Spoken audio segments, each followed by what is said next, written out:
2 দিন হয়ে গেল আমি একটাও ভিডিও দিতে পারিনি। কেন জানো? আমার মাসির ছেলের বিয়ে ছিল, মানে আমার দাদার বিয়ে। দাদার বিয়েতে আমি কি আর রেসিপি দেবো, ভেবেছিলাম ব্লগ ভিডিও দেবো, কিন্তু সাজুগুজুর চাপে কখন সাজবো কখন ক্যামেরা ধরবো, তাই আমার ভিডিও দেওয়া হয়নি। তাই খেতে বসে ভাবলাম মেনু নিয়ে কিছু একটা করা যাক। প্রথমে আমাদের দিয়ে দিল থালা, তারপরে দিল ন্যাপকিন, আর তারপরে দিল জলের বোতল, এরপর দিয়ে দিল ঝুড়ি ঝুড়ি আলু ভাজা, আর তারপর ভাত ডাল কিছুই দিইনি, কিন্তু আমি ওটাই খেতে শুরু করেছি, কারণ দাদার বিয়েতে এত নেচেছি, এতটা খিদে পেয়ে গেছে কি বলবো।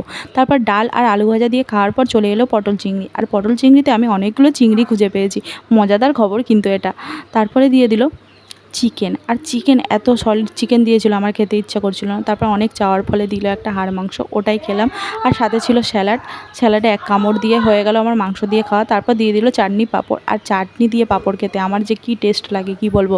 আমি পাঁপড়টাতে চাটনি মাখিয়ে একটা বাইট নিয়ে নিলাম, ওহ কি দারুণ।